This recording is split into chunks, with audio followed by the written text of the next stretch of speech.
The chapter picks up from where season 2 left off. It begins with a man shivering in fear. His eyes widen as he stares ahead and asks, "Who are you?" Before him stood a figure cloaked in darkness. Meanwhile, a figure cloaked in darkness speaks to himself, saying, "They are hiding cleverly, the fragments of brilliant light." We then see that the blue-skinned man is, in fact, the one shrouded in darkness. Suddenly, a figure emerges from a wormhole behind him. "Yogaman, what are you doing here?" the blue-skinned man asks. "I am here to deliver information about the territory in the east," Yogaman replies. "If you mean that small territory, that's where the Shadow Monarch is." "Didn't you say you would take care of that place?" the blue-skinned man questions. "It seems the rulers are planning to release Legia south of there." "I will handle that area," Yogaman responds. "And the Shadow Monarch?" the blue-skinned man inquires. "There won't be a problem as long as the architect fulfills its role," Yogaman assures him. "One more thing, there's some interesting news," Yogaman adds. "It has been confirmed that the greatest fragment of light is there." "Interesting. You came all the way here just to tell me that," the blue-skinned man replies. His expression suddenly turns serious. "It seems we were lured to this place. A guy like that couldn't possibly have a fragment of brilliant light. I wonder why he left a trace. Is he planning to interfere with our plan?" he mutters. Meanwhile, from the shadows, a man steps forward and addresses them. "The small territory in the east, are you referring to Korea?" he asks. The blue-skinned man responds, "Why, is it of any interest to you?" Before the conversation can continue, Yogaman calls the blue-skinned man the Monarch of Frost and reminds him, "We don't have time to play with this man." At that moment, it becomes clear. This is the first time his name has been mentioned in the manga series. As the Monarch of Frost, Yogaman opens a portal for their departure. The Monarch of Frost taunts the man before him. "Try and stop us. I won't let you escape," the man declares, dashing toward him. But the Monarch of Frost swiftly creates an ice barrier between them. Their clash results in a heavy explosion. The scene shifts to a gate that has just turned red, as Jinwoo steps inside. Inside the gate, a monstrous figure glares at Jinwoo. "So you're the bastard who killed my brother," the monster sneers. "Impressive. Not only did you make it here with your short stature, but you also understand our language. However, this is where it ends." He calls out to his comrades, lying in wait. But no one comes. Confused, the monster's eyes dart around. Then, something hits his face. He catches it, only to realize it is the severed head of his comrade. Standing before him, Baru smirks, still holding another severed head. Jinwoo orders his soldiers, "Kill them all."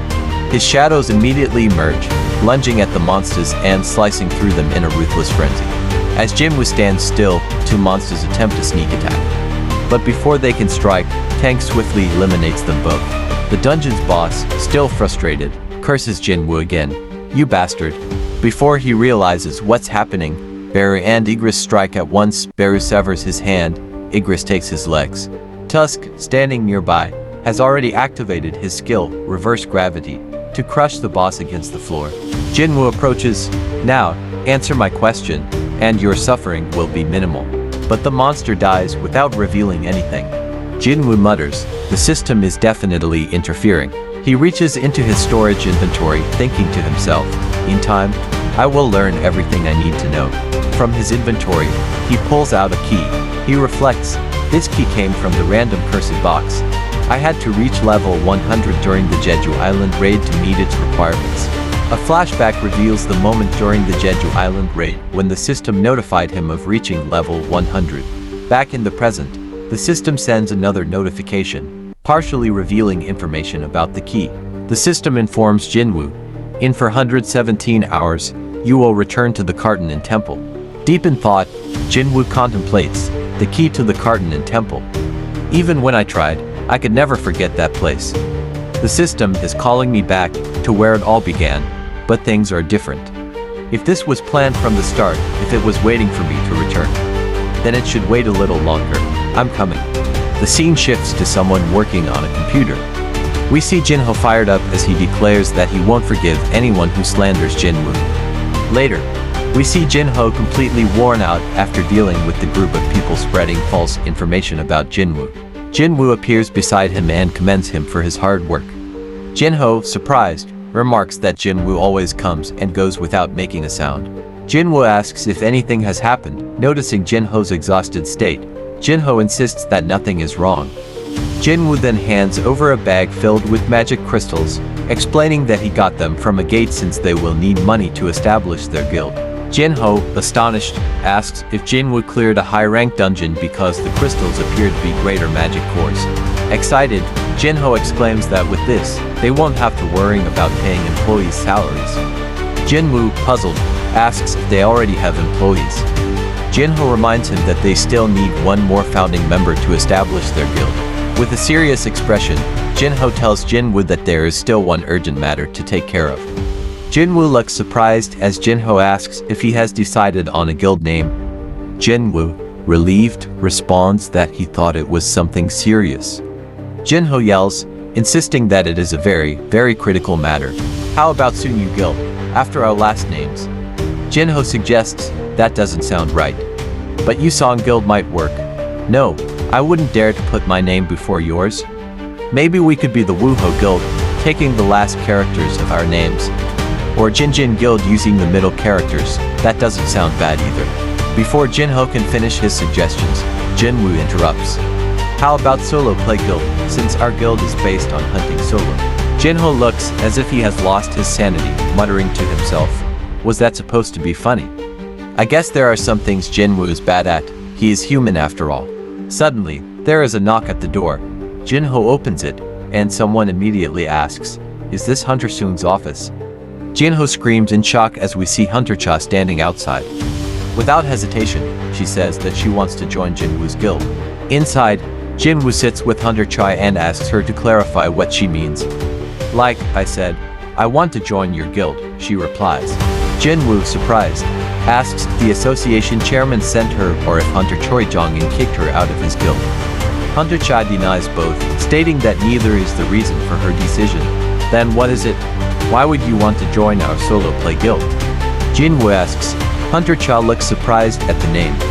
Jinwoo tells her that he and the vice master decided on it. Jinho quickly interjects, saying that it was just a suggestion and that they haven't finalized the name yet. What about my suggestions? He asks. Jinwoo tells him that since he stayed quiet, he assumed he agreed. Meanwhile, Jinwoo observes Hunter Cha closely.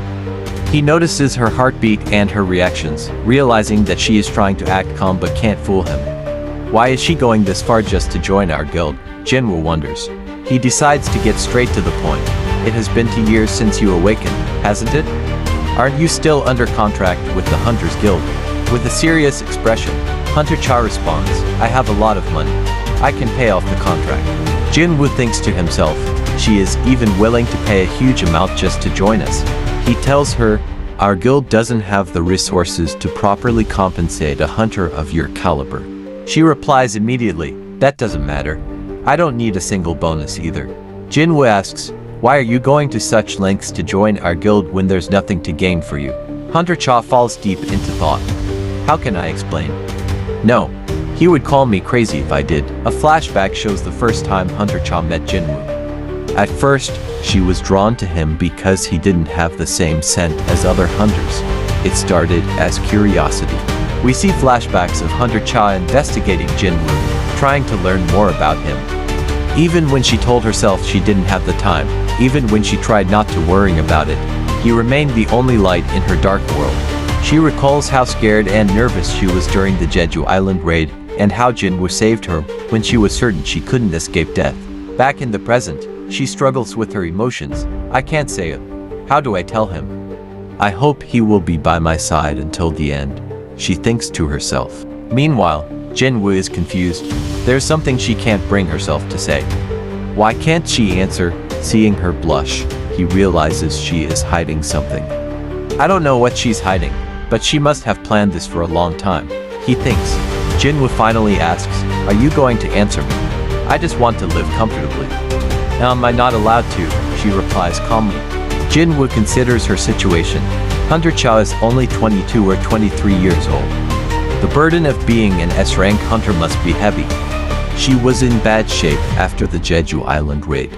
I can empathize with her. Then he responds, there's actually an entrance test for our guild. It wasn't in the recruiting notice, but it's a new policy. Our vice guild master must have made a mistake. Turning to Jinho, he says, "Go downstairs and buy some drinks and snacks for our guest." With a serious expression, Hunter Cha asks, "What kind of test is it?" Jinwoo replies, "You have to defeat one of my shadow soldiers of my choosing."